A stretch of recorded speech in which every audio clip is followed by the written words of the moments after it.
Picture this. It's 2 in the morning in Seoul. The subway car is nearly empty. Fluorescent lights flicker overhead.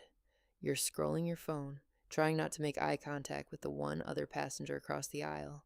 An older woman in white, sitting perfectly still, her long black hair hanging over her face. You tell yourself she's just tired. You tell yourself you're being paranoid.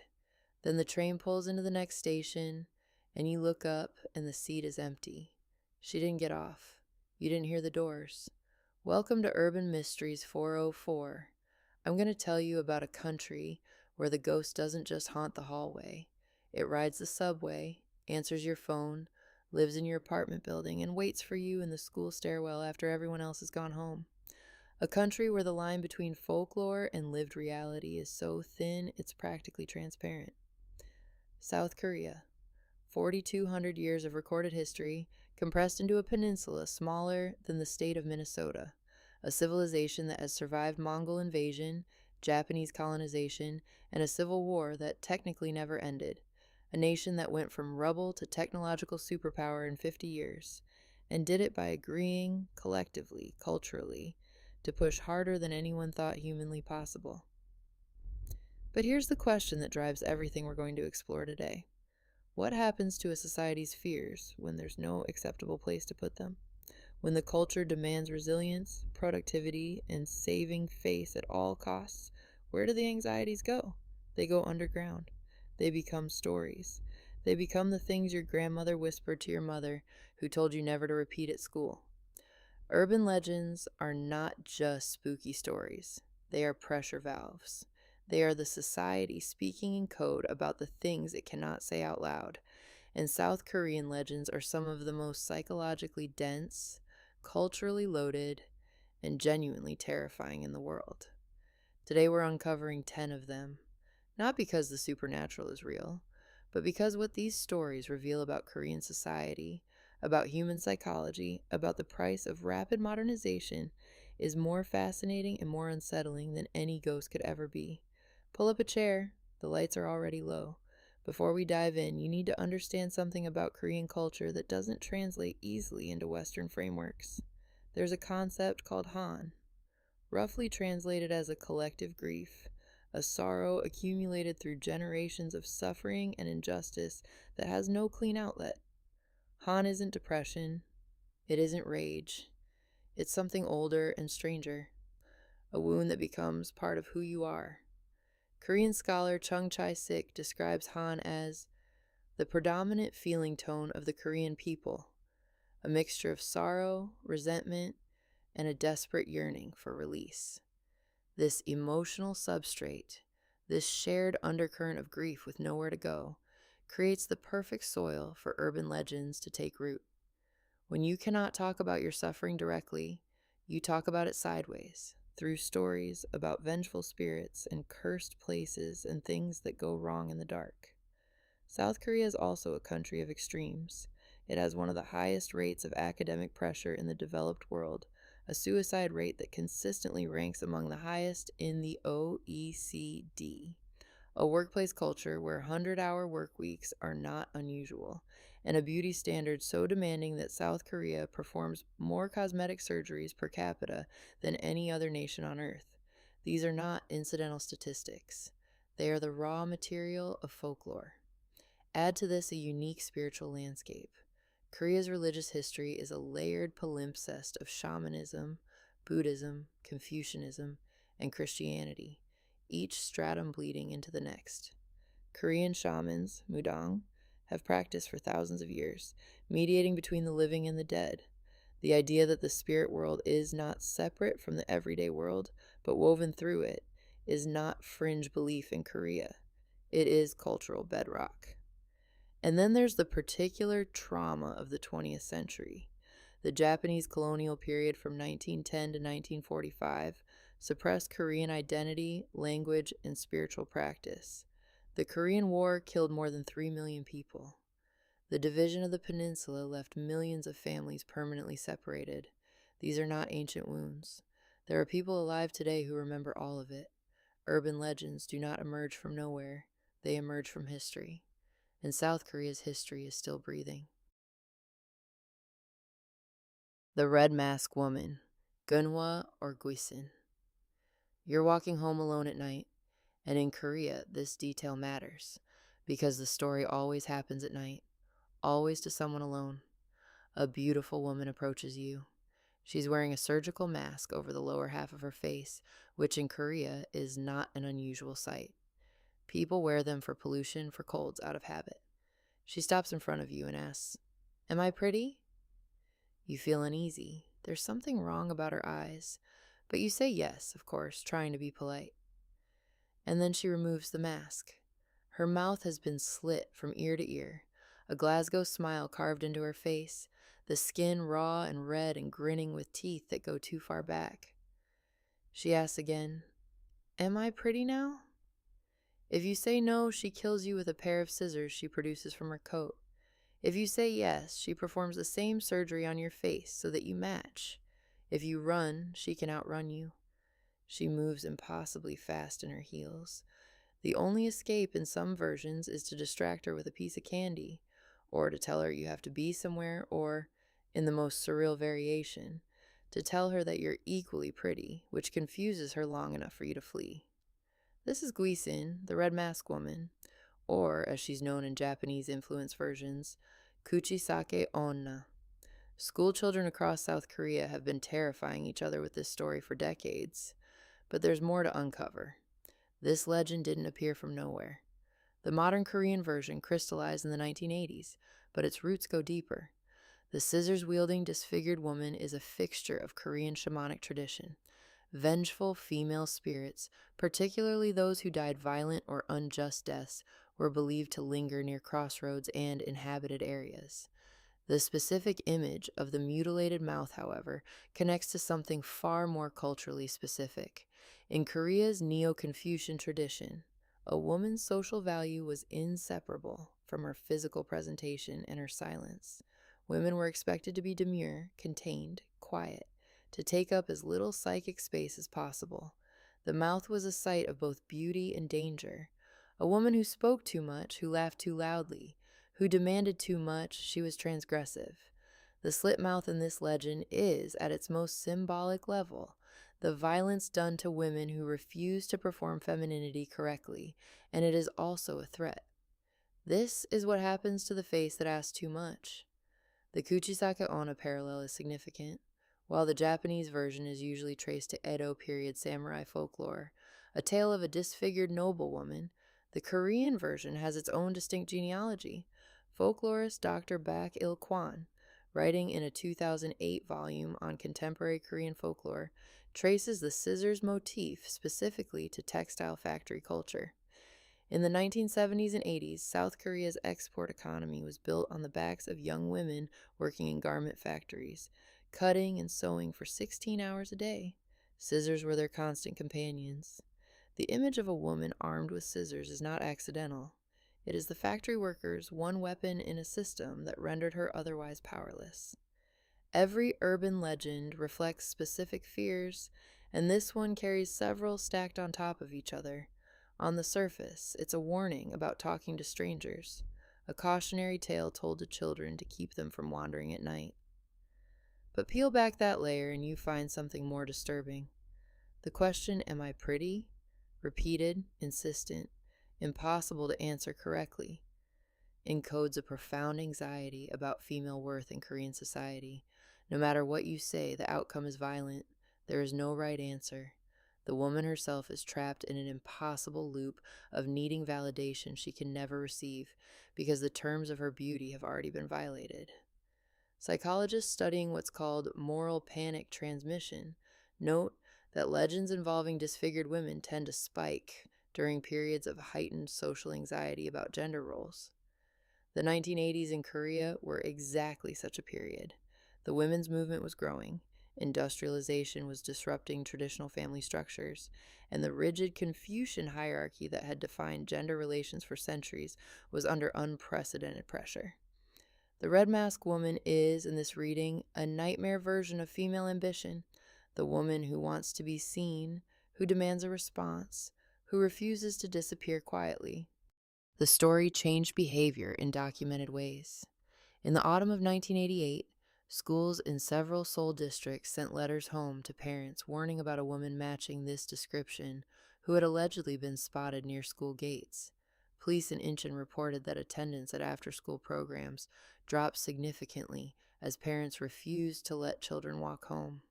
The legend had crossed the threshold from story into social policy. The legend has evolved considerably in the digital age.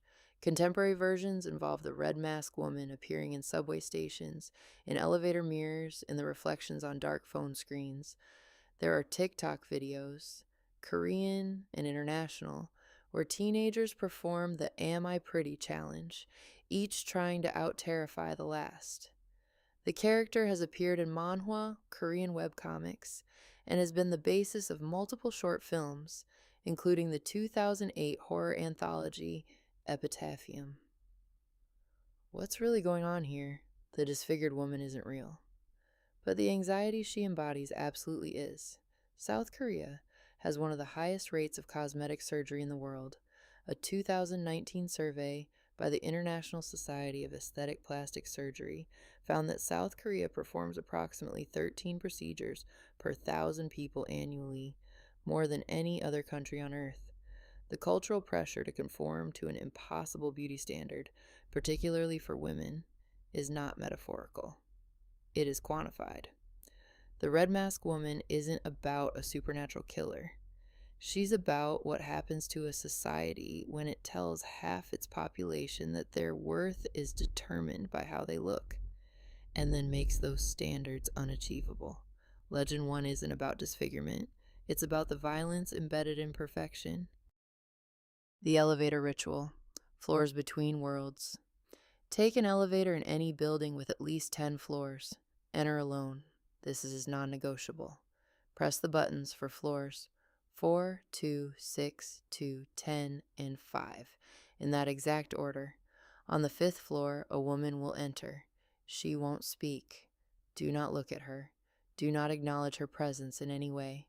If you press the 1st floor button, the elevator will go up instead of down. When you reach the 10th floor, you'll be alone. The doors will open. But where you step out will not be anywhere you've ever been. A version of your world where you're the only one left, where the city exists but the people don't. If you want to come back, you must press the 1st floor button before anyone else does. The woman, if she's a woman, will try to ask you where you're going. Do not answer. Do not look at her. Look straight ahead and press 1. This legend, known as the elevator to another world, went globally viral around 2011, and for a brief period it was being attempted in apartment buildings across Seoul, Tokyo, and eventually New York and London. But there's more to uncover. This legend didn't materialize spontaneously in 2011. Its roots are in Korea's specific experience of vertical living. South Korea is one of the most densely urbanized countries on Earth. The Greater Seoul metropolitan area houses roughly 26 million people, which means that the apartment building is not a lifestyle choice, but an existential condition.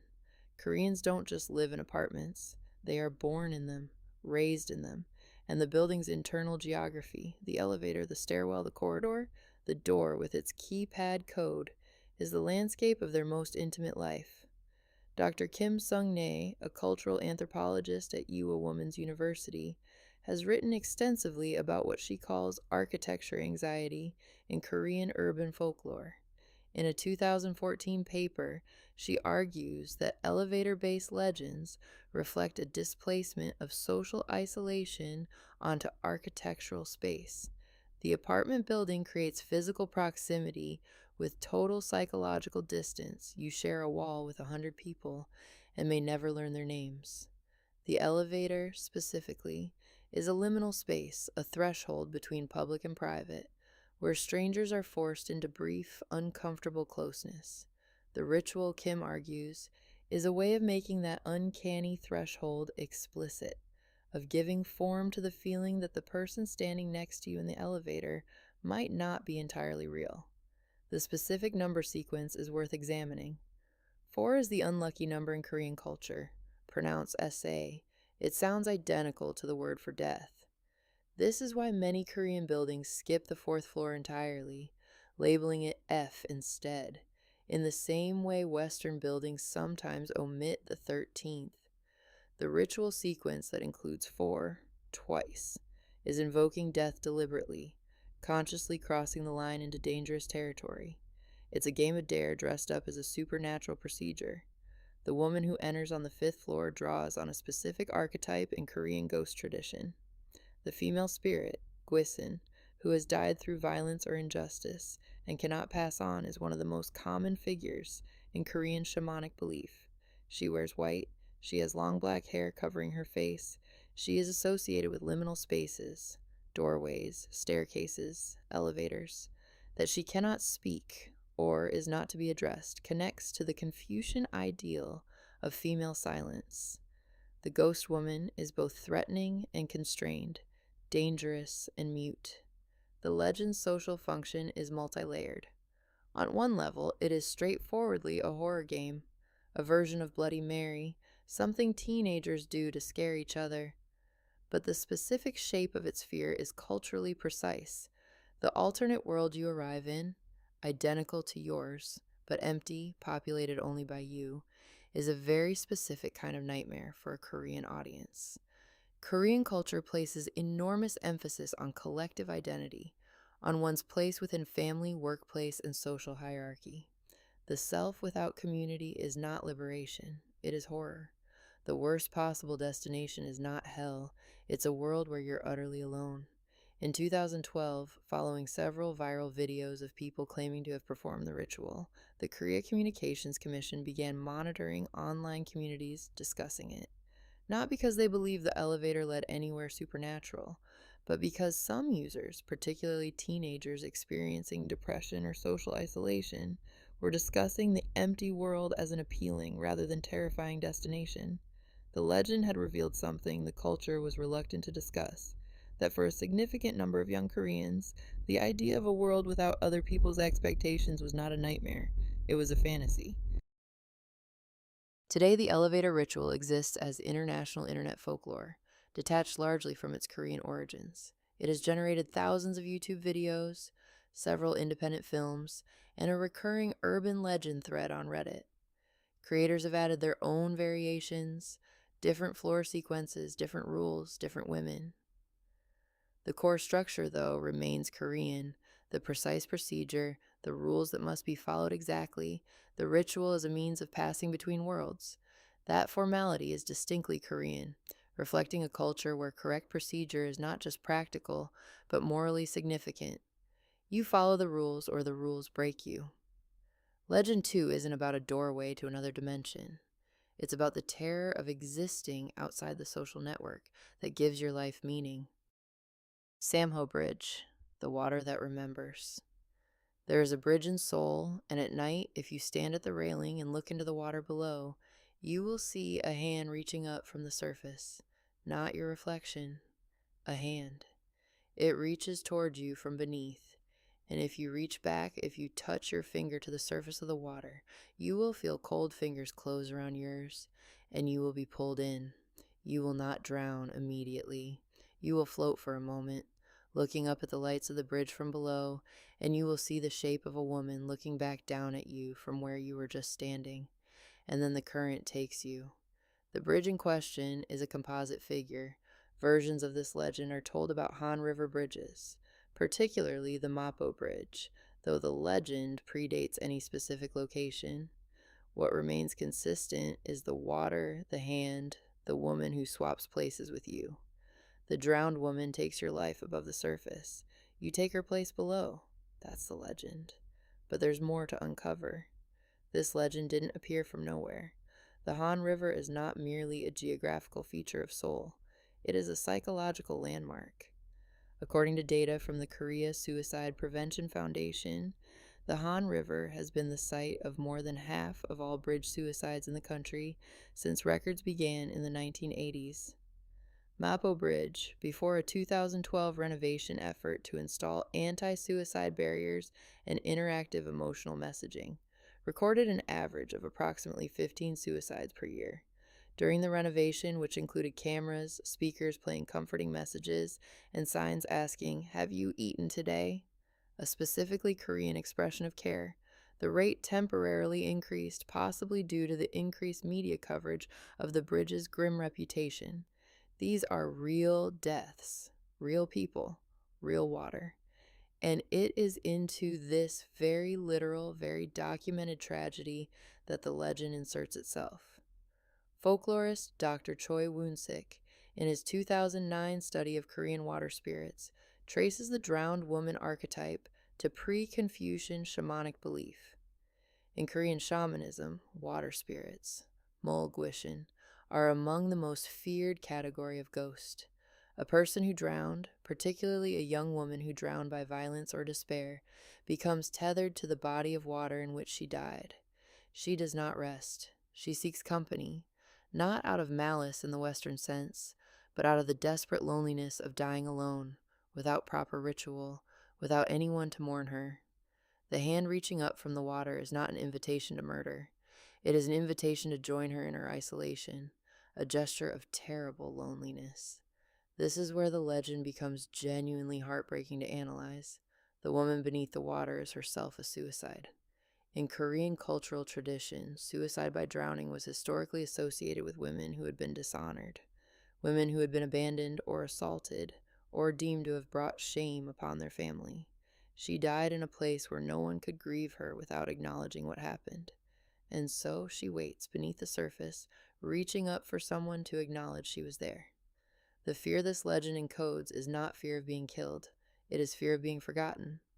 Korean culture places enormous emphasis on proper death ritual, the jesa or ancestral rite, performed on death anniversaries to honor and feed the spirits of the dead.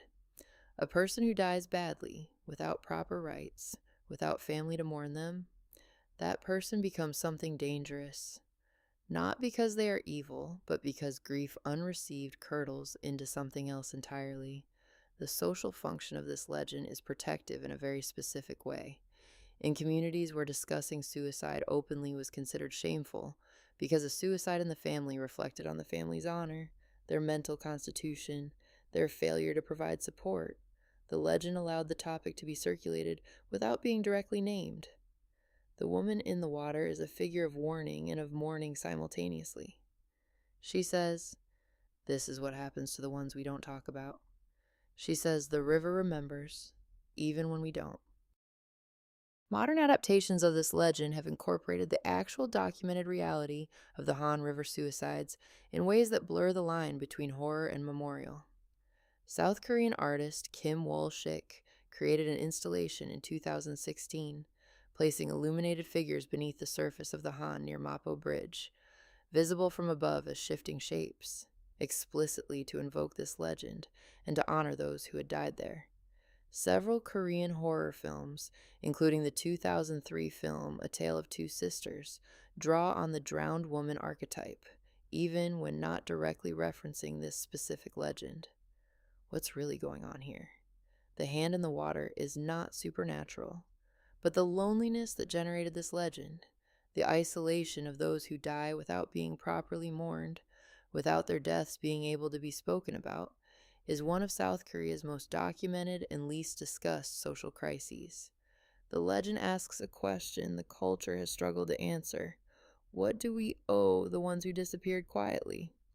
Legend 3 isn't about drowning, it's about the cost of silence. The fourth floor, death by another name. There is a floor that doesn't exist, in hospitals, in apartment buildings, in office towers, you've seen it. The elevator panel goes from 3 to F, or from 3 to 5, skipping the fourth floor entirely. Most people accept this without thinking, but some buildings, the legend says, have a fourth floor that's simply unlisted. A floor where the lights never work properly, where the air smells different, where you'll find hospital beds arranged in rows, or, in other versions, a floor populated by people who look completely normal, who go about their days in complete silence, who never acknowledge that anyone else is there. They are the ones who haven't realized yet, and if you stay on the fourth floor long enough, you become one of them. This is the legend of the hidden fourth floor, and it is spread through Korean hospitals in particular, where the number 4, say, the word for death, is already conspicuously absent from most elevator panels. The legend gives form to the anxiety about what that omission actually means. That's the legend. But there's more to uncover. This legend didn't appear from nowhere, and understanding it requires a deep dive into Korean numerology and its intersection with the country's medical system.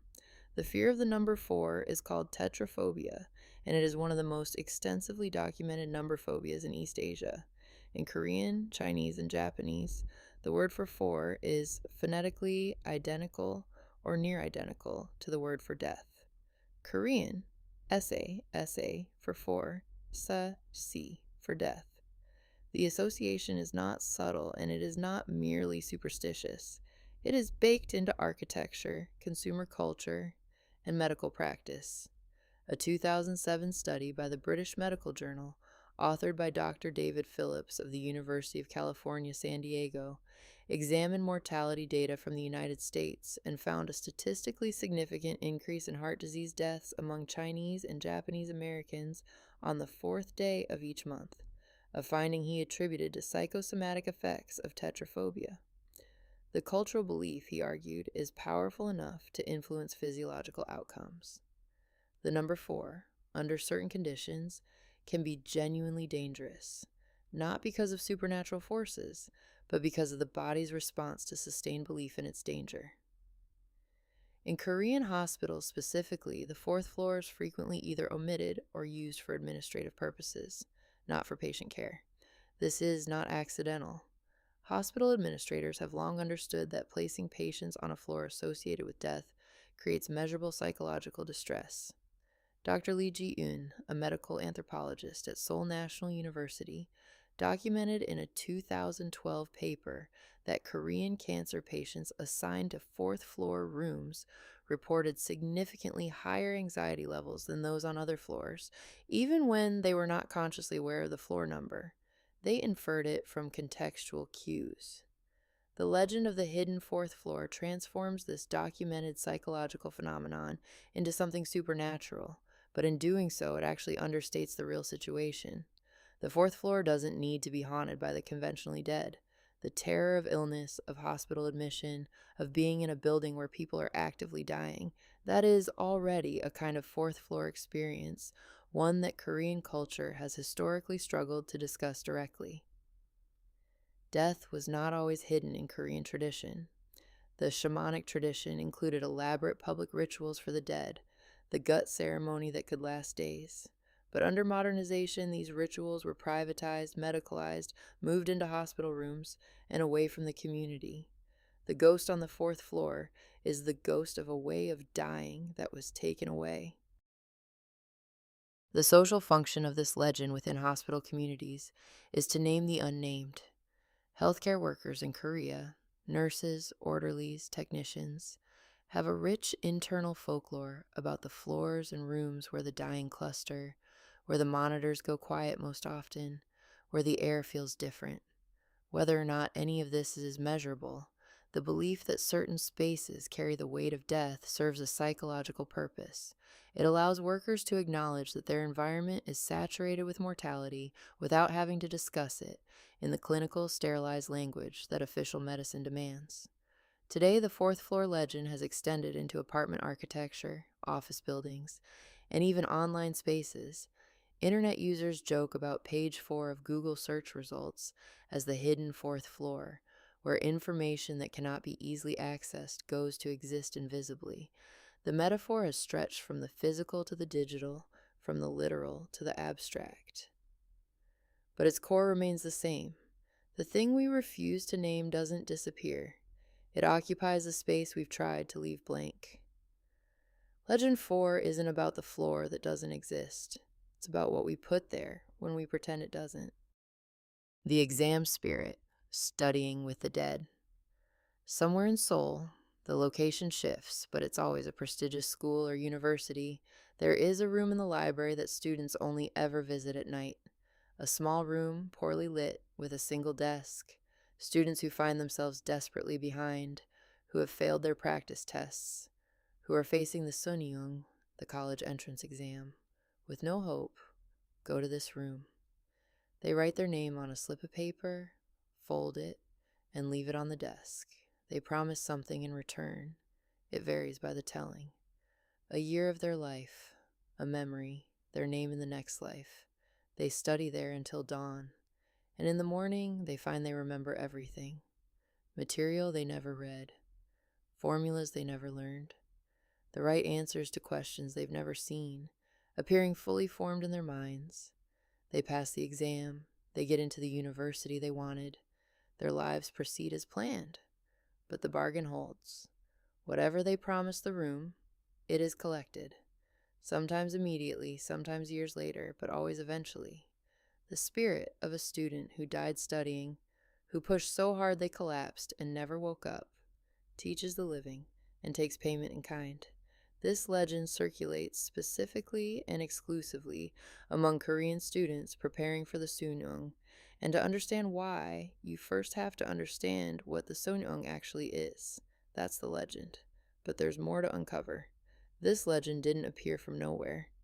The Sunyoung, the college scholastic ability test, is administered once per year in November, and it determines with brutal finality the course of a young Korean's academic and professional life. Not in a vague sense, in a precise mathematical sense. Your score determines which universities will consider you, which universities determine your career prospects, your social standing, your marriage prospects, your parents' pride. On the morning of the Sunyoung, South Korea aligns itself around the exam. Flights are rerouted to reduce noise pollution over test centers. The stock market opens an hour late to reduce traffic. Police officers provide free rides to students who are running late. The entire apparatus of the state briefly reorganizes itself in service of a single day's testing. The psychological weight of this system is documented and severe. South Korea has one of the highest rates of student suicide in the OECD. A 2017 report by the Ministry of Education found that academic stress was the primary contributing factor in approximately 40% of youth suicides. The Hagwon system, private after-school academies that students attend after regular school hours, often until 10 or 11 at night, generates an estimated $20 billion industry annually. In a 2013 survey, Seoul middle schoolers reported sleeping an average of 5 hours and 45 minutes per night. This is not a tale about competitive students. This is a tale about institutional pressure that has been normalized to the point where its catastrophic toll is treated as simply the cost of success. Into this context, the exam spirit legend enters.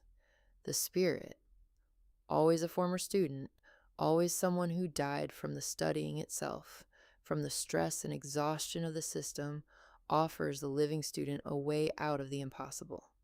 And here is where the psychological analysis becomes genuinely nuanced. The legend is not simply a wish fulfillment fantasy.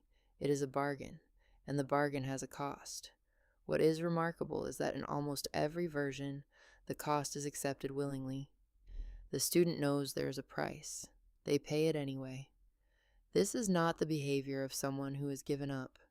This is the behavior of someone who has absorbed completely the cultural message that the exam matters more than anything, more than years of their life, more than their memories, more than their future self's well-being. Dr. Park Hyun-jun, a clinical psychologist who works with Sunyoung students in Seoul, has noted in several published interviews that the exam spirit legend functions as an externalization of a very real psychological experience. Students who push themselves to extreme limits, who study through illness, through grief, through their own exhaustion, often report altered states, a kind of performance that feels borrowed rather than owned, where they produce work they don't feel capable of. The spirit who teaches the living is, in psychological terms, the student's own dissociated capacity, the part of them that can perform under impossible pressure, experienced as something other than the self. The legend has evolved in the digital age. Online versions circulate on Korean study forums, with students claiming to have visited the room, always described as just out of reach, always in a building you can't quite find again in daylight. Some versions include photographs of library rooms with desks bearing folded papers. These are almost certainly staged, but the staging itself is significant. The legend needs material evidence because the experience it describes, the feeling of supernatural assistance under Sunung pressure, is common enough to feel verifiable. The Korean government has, since 2015, operated a Sunung mental health hotline, staffed in the weeks before and after the exam. Calls spike dramatically on results day. This is the infrastructure built around a legend, not the supernatural one, but the real one, that a child's worth can be determined by a single morning's test. What's really going on here? There is no exam spirit, but there is a very real collective agreement that a child who fails this exam has failed in some fundamental way, and that agreement is doing damage that shows up in the statistics. Legend 5 isn't about supernatural assistance. It's about what a culture does to its children when it makes their value conditional. The apartment above. Something lives upstairs. You move into a new apartment. Everything is fine for the first few weeks. Then you start to hear it.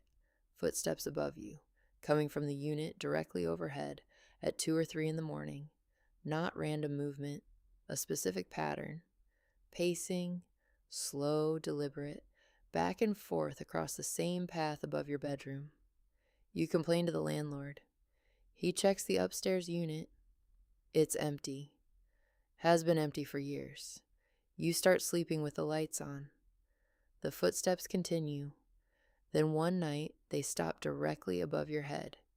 You lie there in the dark, listening to the silence, which is somehow worse. And then the knocking begins.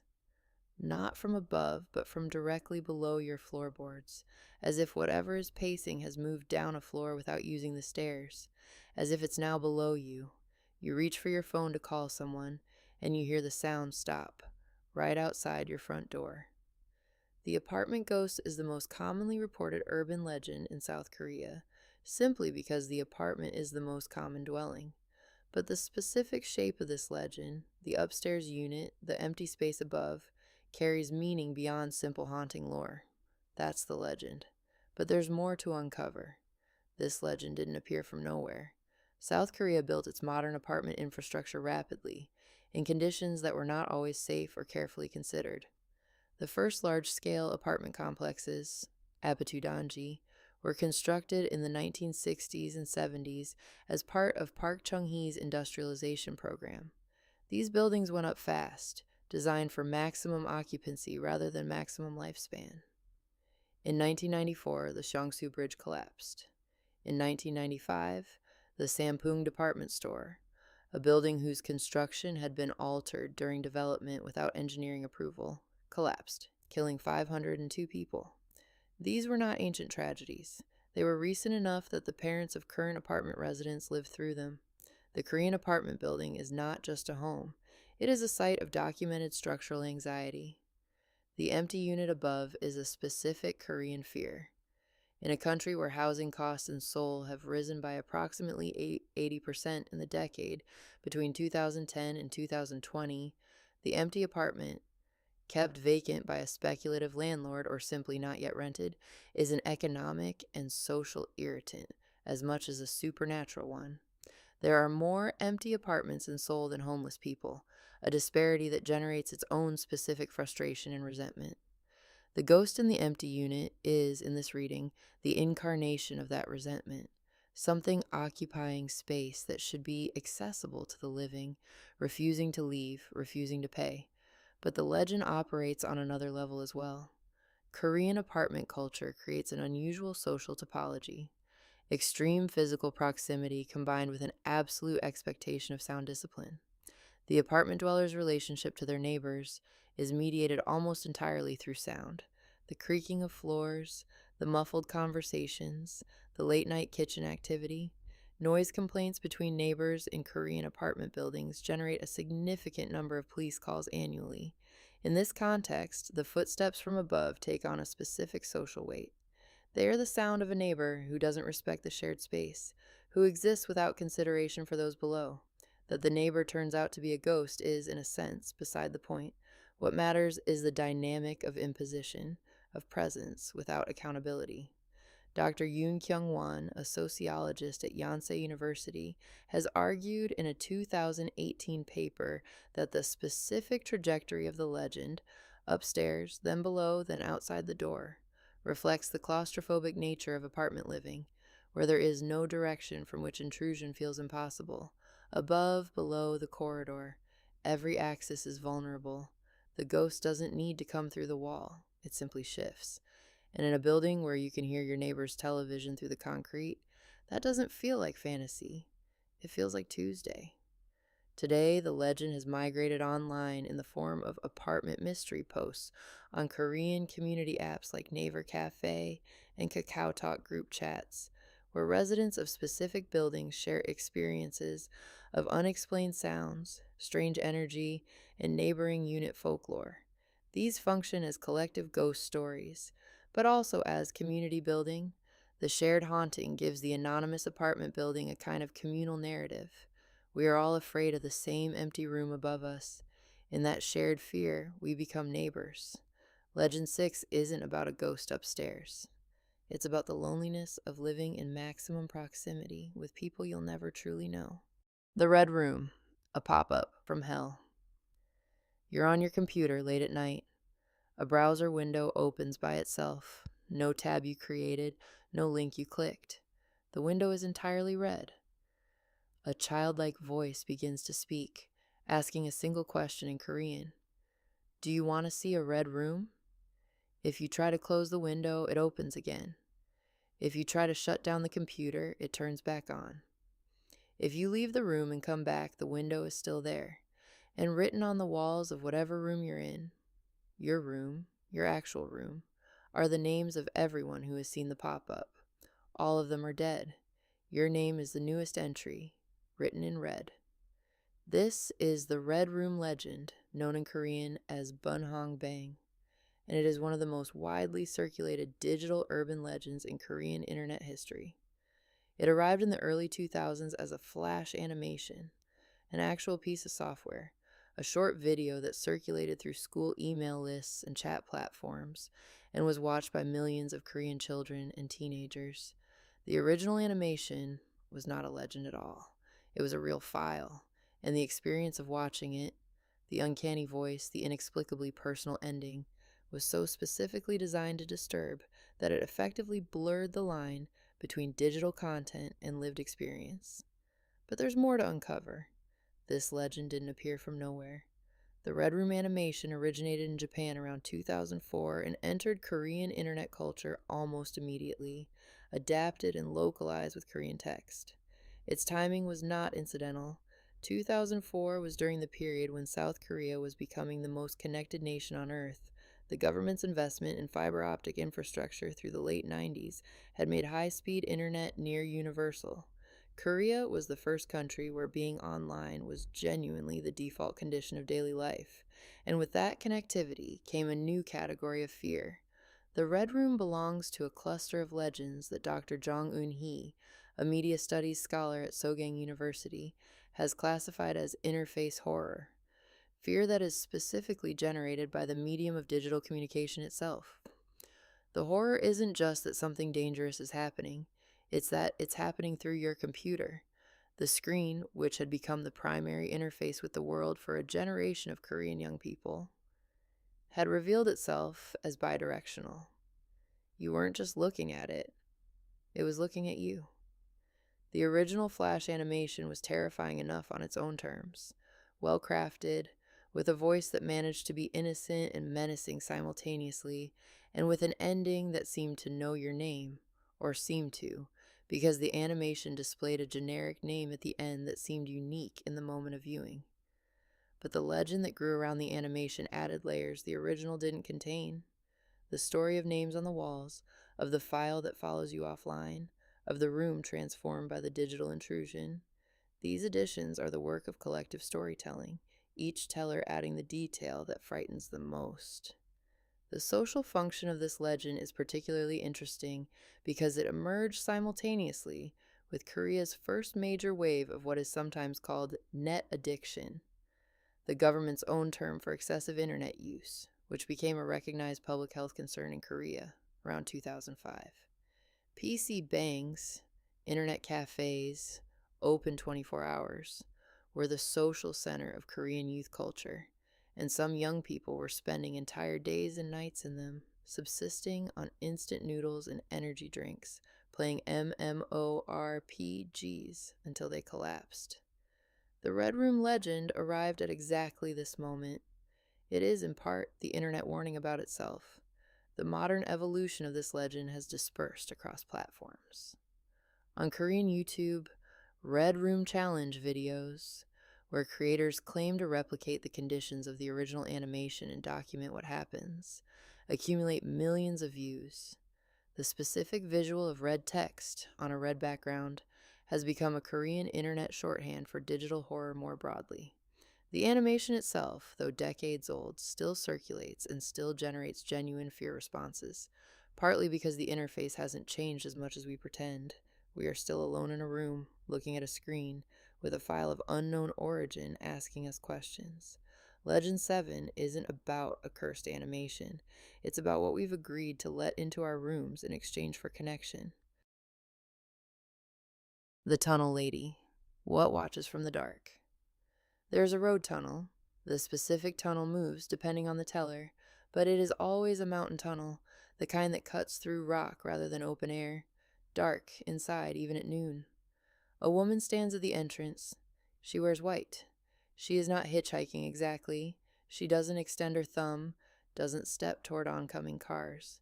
She simply stands and watches each car as it enters. If you stop and offer her a ride, if you let her into your car, she will sit in the back seat in silence. She will not tell you where she's going. When you emerge from the other end of the tunnel, you will look in your rearview mirror. She will be gone. But the seat will be wet, not damp, soaking, as if someone wrung out a cloth. And that night, driving alone again, you will hear the sound of dripping water from your back seat, and it will never completely stop. The Tunnel Lady is one of the oldest continuous legends in South Korea's modern folklore canon, predating the internet, predating the specific form of the highway as infrastructure. That's the legend. But there's more to uncover. This legend didn't appear from nowhere. Mountain tunnels in Korea are not incidental geography. They are the product of a specific period of infrastructure development, the 1970s and 80s, when the Park Chung-hee government pushed through a massive road-building program connecting Korea's historically isolated mountain communities to the national economy. Workers died building these tunnels. The conditions were documented as dangerous and the compensation inadequate. In Korean shamanic tradition, workers who died in construction were believed to leave their spirits in the structure itself, not as malevolent presences, but as anchored ones, tied to the place of their death. The woman in white, specifically, draws on a tradition that long predates highways. The white-clad female ghost, the classic Guisin, is Korea's most archetypal supernatural figure. White is the color of mourning in Korean culture, not of purity, and a woman in white is immediately coded as a mourning figure. Her presence at a threshold, the tunnel entrance, the place between the open road and the underground dark, is a liminal positioning. She exists at the border, the in-between. Getting into the car with her is a choice to cross that border with her. The wet seat is the legend's most memorable detail, and it carries specific weight. In Korean folk belief, water is the element most associated with the dead who died badly. The Mulgwishin, the water ghost, is identified by the dampness they leave behind, the puddles in places that shouldn't be wet, the dripping that follows from a space no one has occupied. The Tunnel Lady leaves the water behind when she disappears because she was never fully material. She was the impression of a presence rather than a presence itself. Folklorist Dr. Seo Dae-seok has documented, in his 1996 survey of Korean road folklore, the specific way this legend grew along the route of the Gyeongbu Expressway, Korea's first major freeway, completed in 1970. The expressway was itself a site of death. Dozens of workers died in its rushed construction, and the communities along its route developed rich folklore about the presences that remained after the road went through. The Tunnel Lady is, at her origin, a figure of displacement, the woman whose home, whose community, whose landscape was cut through by a road that arrived without asking permission. She stands at the tunnel entrance and watches each car enter because the cars took something from her that was never returned. The legend's social function today is partly nostalgic. It belongs to an era when the car was new, when the highway was uncanny, when the mountain tunnel felt like genuine travel through darkness rather than simply commuting infrastructure.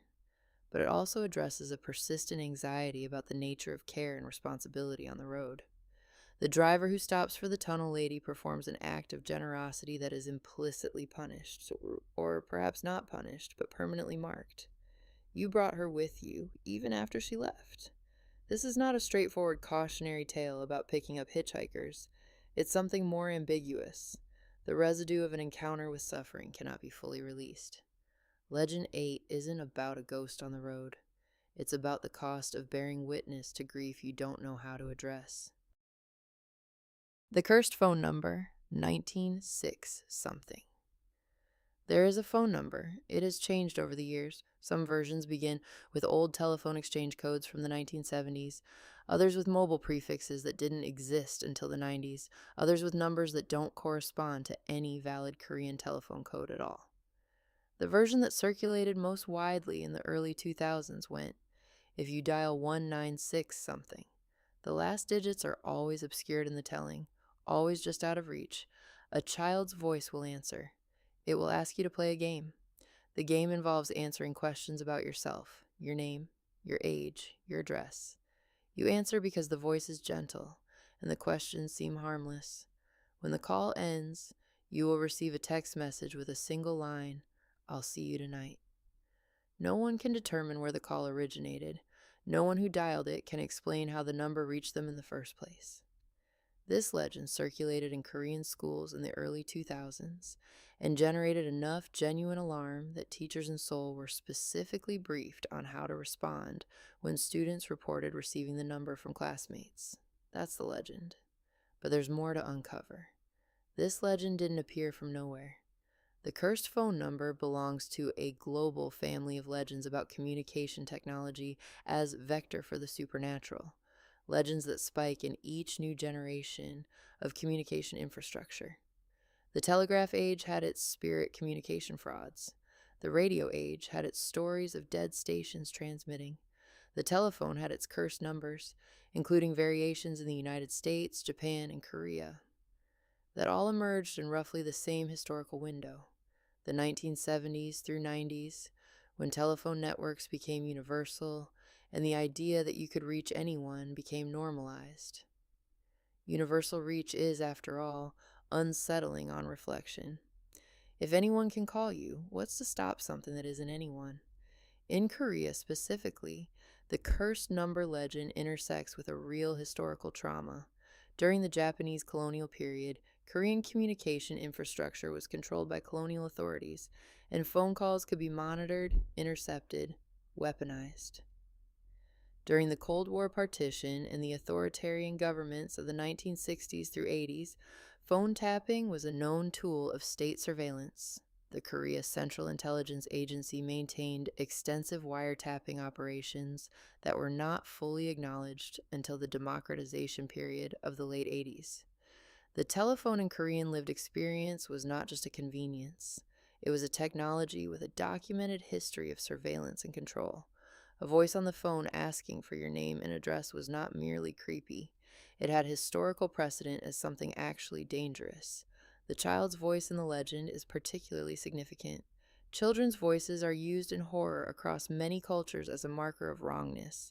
The innocent voice delivering malevolent content creates a dissonance that is physiologically disturbing.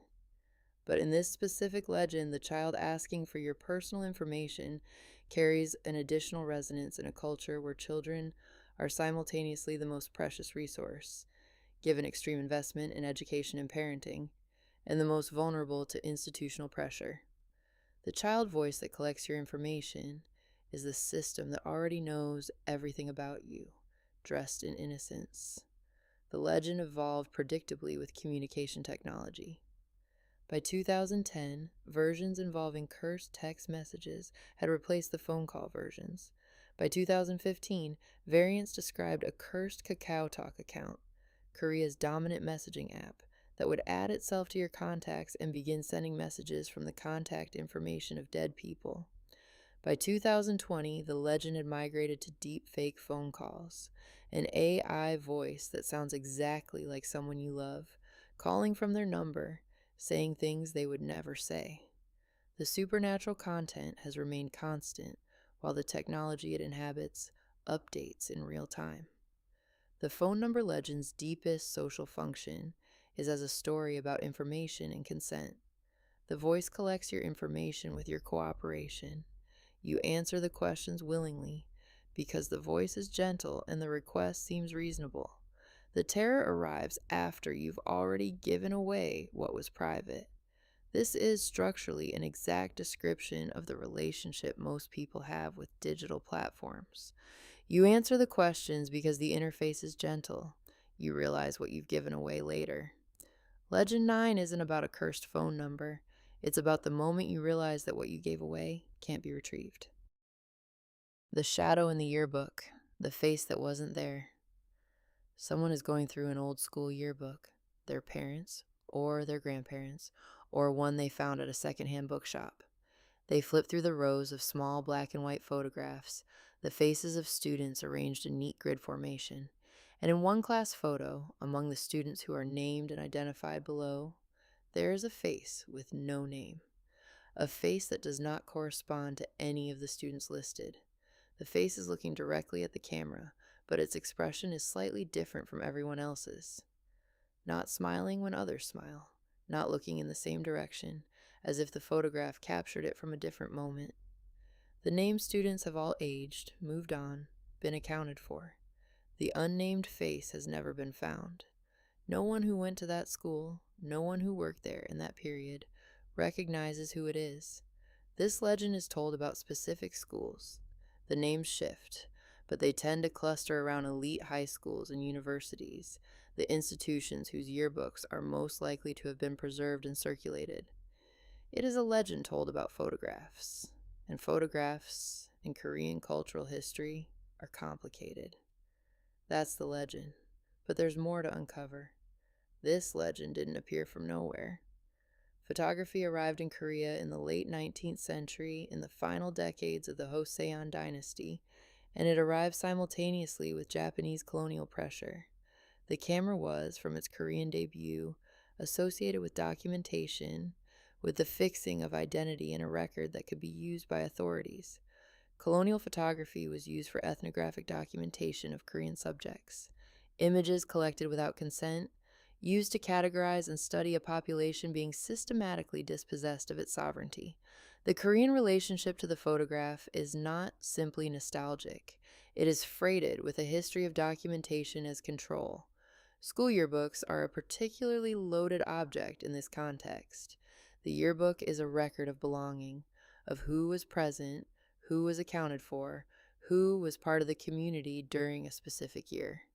To be in the yearbook is to have been there, to have been counted. Korean school history in the 20th century included periods of significant social instability where the question of who was counted and who was not abstract. During the Japanese colonial period, Korean students who participated in independence movements were expelled and erased from institutional records. During the authoritarian periods of the mid-20th century, students who were identified as politically problematic could find their institutional histories quietly revised. The unnamed face in the yearbook is, in historical context, not merely a ghost. It is an erased person, someone whose presence was documented and then officially denied. Folklorist Dr. M.J. Hae, writing in a 2011 study of Korean photographic folklore, argues that the yearbook legend is one of the most culturally specific Korean ghost stories, precisely because it encodes a history of institutional erasure that was real before it became supernatural. The terror of the legend, the face that is present but unnamed, that was photographed but not accounted for, maps directly onto a history of people who were present in Korean institutions and then made to disappear from the record. The psychological mechanism at work here involves what is known as the uncanny valley of the historical photograph. Old photographs of unknown people are inherently uncanny. The person depicted was real, was alive, looked at the camera, and is now gone, and we cannot place them. When that uncanniness is amplified by the suggestion that the person was not just unknown, but deliberately unrecorded, the horror intensifies. The face without a name is the face that someone decided did not deserve a name. Modern variations of this legend have appeared on Korean social media platforms, where users post scanned yearbook photographs with circles drawn around purported unnamed faces and invite crowdsourced identification. Some of these are genuine historical mysteries. Photographs do contain unidentified individuals, records are incomplete, people were missed in the documentation, others are fabricated, the unnamed face added digitally. But the online community's intense engagement with each posting, the urgency of the attempt to name the face, to restore its identity, reveals the legend's deepest function. We are trying, post hoc, to do what wasn't done at the time, to name the unnamed, to count the uncounted. What's really going on here? There is no supernatural unnamed face, but there are absolutely real unnamed faces in Korean institutional history. Students who were expelled for political reasons, who were officially removed from records, whose belonging was administratively denied. The legend asks us to look at the photograph and notice who's been left out of the naming. In a culture where identity is so deeply tied to institutional affiliation, school, company, family register, the person without a name in the record is a person without a place in the world. Legend 10 isn't about a ghost in a photograph, it's about who we decide deserves to be remembered, and the consequences of getting that decision wrong. Conclusion: 10 legends, 10 windows into something that can't quite be called hidden. It's too present for that, too loud in the silence of the things Korean society has learned not to say directly. 10 stories that, placed alongside each other, reveal not just the contours of Korean fear, but the precise shape of what Korean culture has asked its people to endure.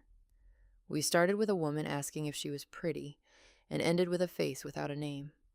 Between them, the elevator that leads to solitude, the water that keeps its dead, the floor that holds what can't be acknowledged, the exam that asks too much, the neighbors you'll never know, the internet that watches back, the road that carries grief forward, the call that takes your information while you cooperate. These legends are not separate from each other. They are the same story told 10 different ways, a society under enormous pressure, finding in darkness the things it cannot express in light. We started by asking, why are Korean urban legends so psychologically dense, so culturally specific, so persistently relevant?